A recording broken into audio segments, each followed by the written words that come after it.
Hello दोस्तों, कैसे हो आप। मैं हूं मुलशिंदे, आपका स्वागत है मेरे यूट्यूब चैनल पे। आज हम पढ़ने वाले यूनिट 5 और यूनिट 6 के questions of GC Leong. Okay, so without wasting a single minute just head towards our questions. Okay, so यहाँ पे हम देखते हैं सबसे पहला क्वेश्चन, एक्चुअली 2 नंबर का क्वेश्चन है, क्योंकि जो पहला क्वेश्चन था वो थोड़ा सा कॉम्प्लिकेटेड था और उसका आंसर भी शायद सही नहीं था, इसलिए मैंने उसको हटा दिया।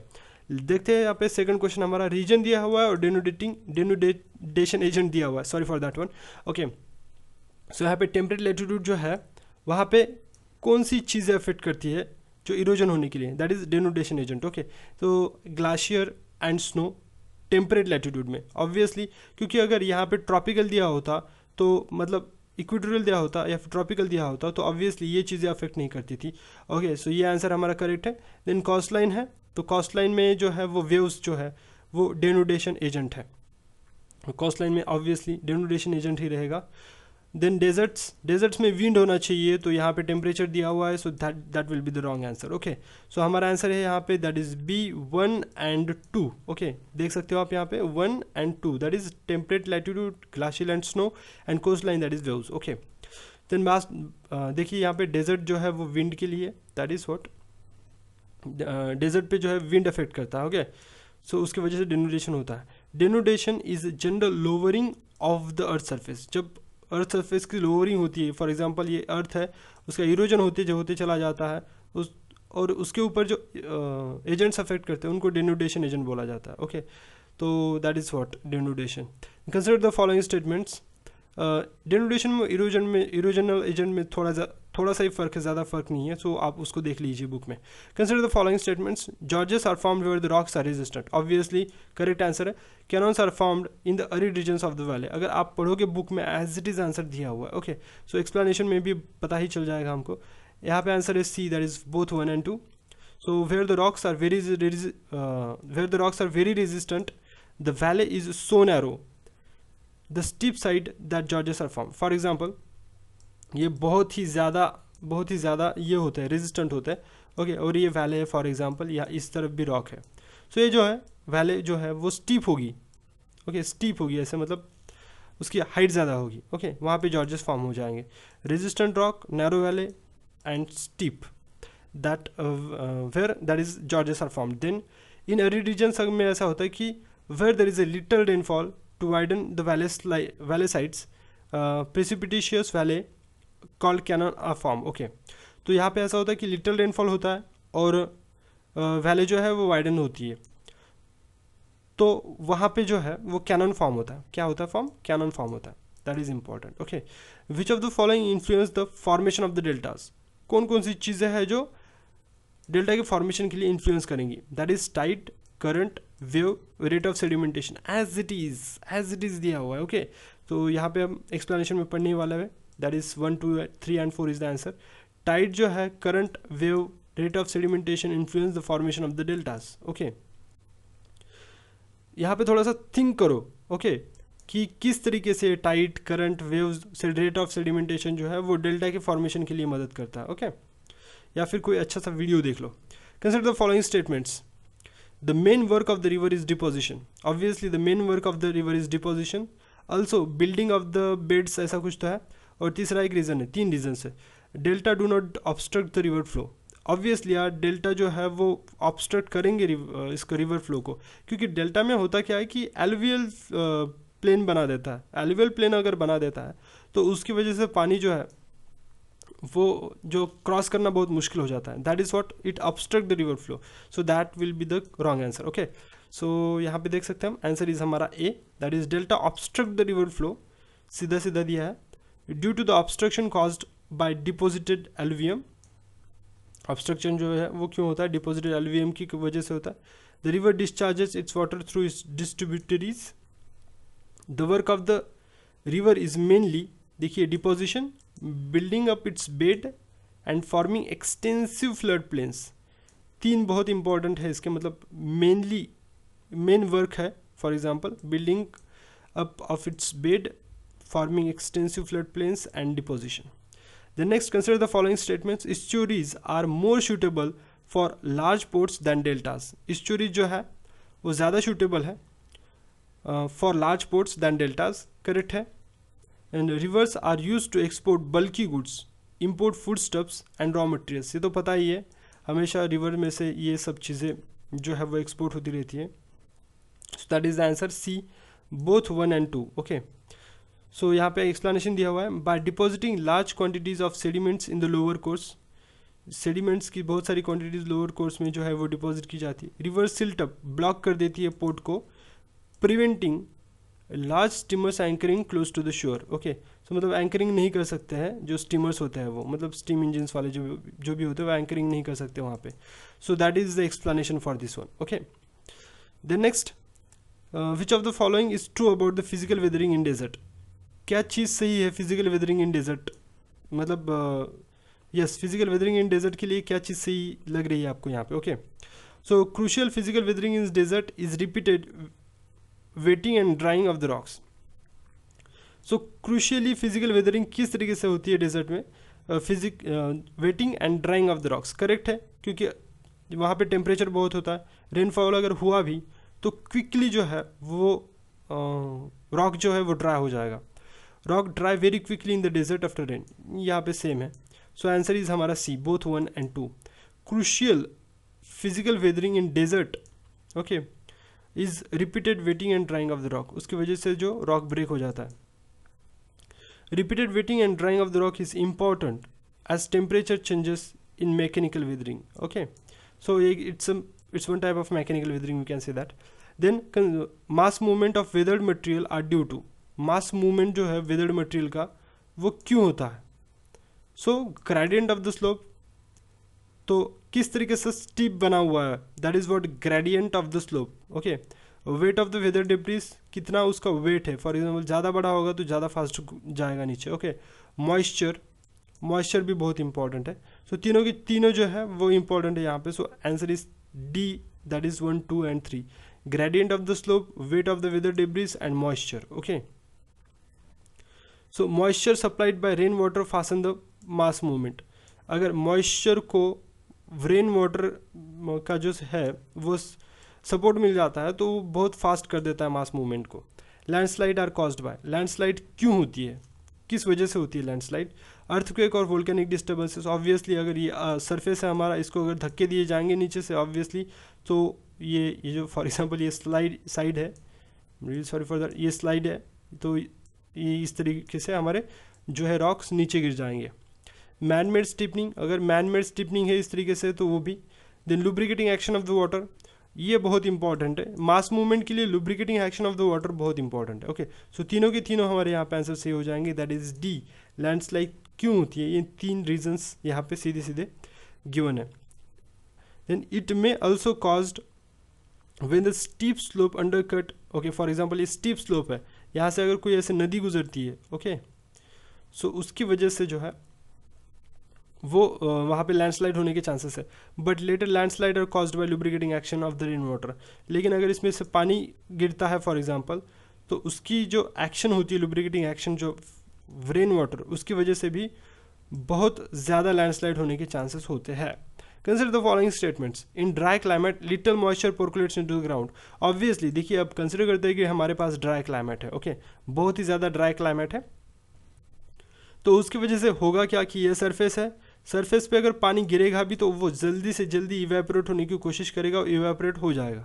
सो मॉइस्चर पर्कुलेट नहीं होगा ग्राउंड में, लिटल होगा। Okay, so that is the correct answer. Then in humid areas most of the water percolates into the ground, obviously wrong है, या रन ऑफ हो जाएगा। Okay, then next in moderate humid areas में क्या होता है, water is moved as run off and sink into the ground. Okay, so this will be the answer, that is run off हो जाएगा और थोड़ा बहुत जो सिंक हो जाएगा ग्राउंड में। So answer is B हमारा, that is 1 and 3. So in dry climate much precipitation is quickly evaporated into the dry atmosphere। जैसे मैंने बोला कि जो ड्राई क्लाइमेट में इवेपोरेशन जल्दी होगा, ओके, ड्राई एटमॉस्फेयर में, and little moisture percolate into the ground, obviously correct. In very humid areas में क्या हो जाएगा, most of the water run off हो जाएगा, क्योंकि पहले से ही ये जो है वो हमारी सरफेस जो है वो मॉइस्चर है, अब और क्या इसमें जाके वो ऐड हो जाएगा वाटर, सो रन ऑफ जल्दी हो जाएगा, okay, of the ground already moist. Okay, तो देखते हैं glaciation. Consider the following statements, icebergs afloat in a sea 1/3 is visible above the surface. Actually यहाँ पे 1/9 चाहिए, सो ये स्टेटमेंट हमारा जो है रॉन्ग हो जाएगा, क्योंकि जब आइसबर्ग जो फ्लोट होते हैं तब 1/9 विजिबल होते हैं सरफेस पे। Then in equator snow line is higher altitudes from the sea level compare to the polar region. Obviously यार करेक्ट है, देखिए क्योंकि जो स्नो लाइन जो होती है जहाँ पे स्नो गिरता है फॉर एग्जाम्पल, ओके, तो होता क्या है कि इक्वेटर रीजन में है तो बहुत हाई अल्टीट्यूड पे ये स्नो लाइन हमको दिखेगी, और जो पोलर रीजन में है वो बहुत कम अल्टीट्यूड पे दिखेगी, ओके, और टेम्परेट रीजन्स में उसके मिड में दिखेगी फॉर एग्जांपल, ओके, ज़्यादा अल्टीट्यूड नहीं लगेगा उसको as compare to the equator, okay.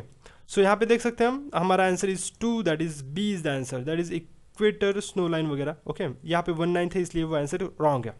Then यहाँ पे थोड़ा बहुत एक्सप्लेनेशन दिया हुआ है, एक्सप्लेनेशन इतना अच्छे तरीके से नहीं दिया हुआ, लेकिन देखिए यहाँ पे बोल सकते हैं कि for example sea level polar regions में जो जल्दी हो जाता है, जल्दी हमको स्नो लाइन दिखने लगती है, बाद में इक्वेटोरियल टेम्परेट रीजन में जो है वो कुछ 9000 फीट्स इन द एल्प्स बोल सकते हैं, और 17000 feets in the equator, okay. So इस तरीके से इसका एक्सप्लेनेशन है। Which of the following is true about the glacier, glacier के अगर बारे में देखेंगे तो कौन सा यहाँ पे ट्रू है, तो glaciers are narrow at the source but the broadest down the hill, ये रॉन्ग है, क्योंकि ग्लाशियर्स जो है वो ब्रॉड होते हैं एट द सोर्स पे, so this will be the wrong answer. Then glaciers move because it is in liquid state, obviously यार रॉन्ग है, ग्लाशियर्स कैसे लिक्विड स्टेट में हो सकते हैं, okay. Then the rate of the movement is greatest in the side and the bottom of the glacier than middle, तो होता क्या है कि मूवमेंट जो है वो ग्लाशियर्स का साइड और बॉटम में जो है बोलता है वो बहुत फास्ट होता है, रॉन्ग है, क्योंकि जो इसका जो मूवमेंट है वो मिडल में सबसे ज़्यादा होता है। सो आई थिंक ये तीनों के तीनों रॉन्ग है, so answer should be D, yes correct.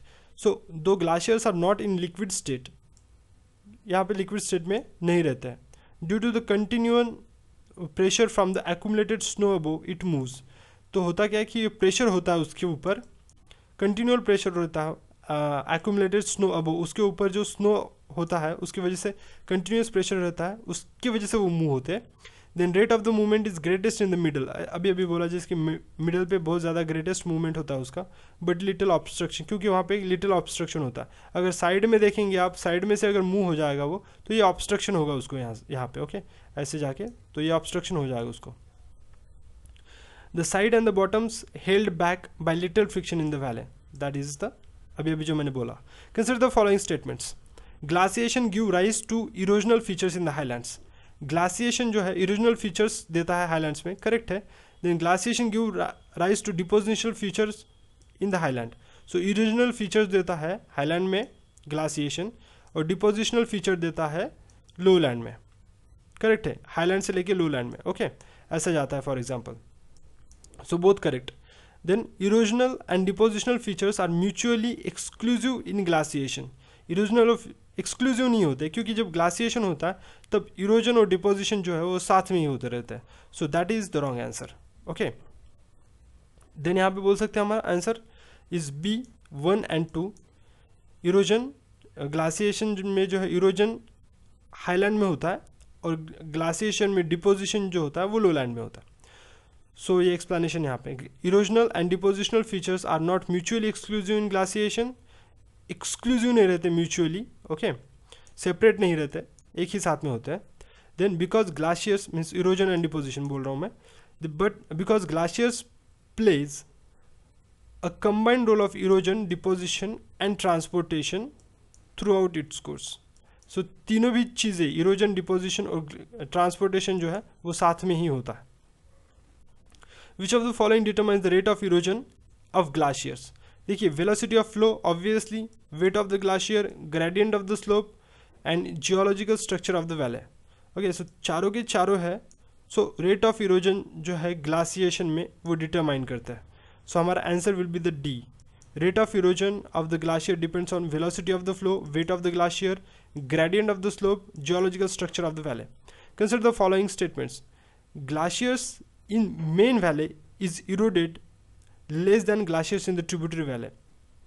So यहाँ पे गलत है, मेन वैले में जो है वो इरोजन जो है वो ज़्यादा होता है, सो यहाँ पे लेस नहीं होना चाहिए, यहाँ पे ज़्यादा होना चाहिए than the tributary valley, okay, so that will be the wrong answer. Then second, hydroelectric power generation is feasible only in the main valley of glaciers, ऐसा नहीं है, वह अल्सो मतलब यहाँ पे भी होता है, ट्रिब्यूटरी वैले में भी जो है वो हाइड्रोइलेक्ट्रिक पावर जनरेशन होता है। Okay, so answer will be, ये भी रॉन्ग हो जाएगा। सो हमारा answer will be D, that is neither 1 and not 2। Explanation दिया हुआ है, main valley glaciers are eroded much more rapidly. अब जो पहला स्टेटमेंट है हमारा उसका एक्सप्लेनेशन है, दैन द ट्रिब्यूटरी वैले। तो इसका मतलब है कि मेन वैले ग्लाशियर्स का जो इरोजन है वो फास्ट होता है as compare to the tributary valley. Okay, then tributary valley also forms natural head of the water for generating the hydroelectric power। Tributary valley जो है वो natural head of the water form करती है और वहाँ पे हाइड्रोइलेक्ट्रिक पावर जनरेट हो सकती है। Glacial influences are always unfavourable on man's economic activities. Glacial influences हमेशा अनफेवरेबल नहीं होते, फेवरेबल अनफेवरेबल दोनों भी हो सकते हैं। Okay, old glacial lake bed support heavy cropping. Old glacial lake जो है, ओल्ड ग्लाशियल लेक का बेड सपोर्ट जो है वो हेवी क्रॉपिंग के लिए वो जो बोलता है वो मदद करता है। सो ऑब्वियसली ये करेक्ट आंसर है। So answer is B only, that is 2। Okay, glacial influences on man economic activities are both favourable and unfavourable depending on the intensity of the glaciations and relief of the region. So that will be the, this will be the correct answer if it is given here. Okay, लेकिन यहाँ पे ऐसा नहीं है, यहाँ पे wrong है, सिर्फ अनफेवरेबल बोला है। The next, consider the following benefits of glaciated landforms include। glaciated landforms के benefits कौन कौन से हैं? mold of metal casting correct, hydroelectric power correct, then highway and building construction that is also correct। so answer हमारे तीनों के तीनों correct, so D will be the answer। it's also support the tourism, वहाँ पे tourism भी होता है। last, which of the following glacier is not located in Karakoram range. कौन सा ग्लाशियर काराकोरम रेंज में लोकेटेड नहीं है? अब मैप रीडिंग का क्वेश्चन है भाई, तो मैप रीडिंग आपको बहुत अच्छे से करनी पड़ेगी। ओके, सो साइशेन, हिल्सपार, हिप्सार एंड बाल्तरो, ये जो है तीनों के तीनों जो है वो हमारे काराकोरम रेंज में है। लेकिन हमारा जो भाई चौथा है ये सोनापानी, सोनापानी वहाँ पे नहीं है। तो सोनापानी ग्लाशियर is the longest ग्लाशियर of पीरपांजल range में आता है ये। Okay, सोनापानी ग्लाशियर which is located near the Chandra valley of Lahaul and Spiti reason. सो आपको क्या करना है, वर्ल्ड का अगर अच्छे से आप नहीं करोगे तो भी चल जाएगा एक बार का, लेकिन जब भी ये इंडिया का क्वेश्चन बनता है इसके ऊपर, जब एग्जाम्पल में दिया जाता है कि काराकोरम रेंज में इतने सारे ग्लाशियर्स हैं, तो आपको उसको मार्क करना पड़ेगा जब आप जीसी लियोंग पढ़ोगे तो। So thanks for watching this video, have a nice day.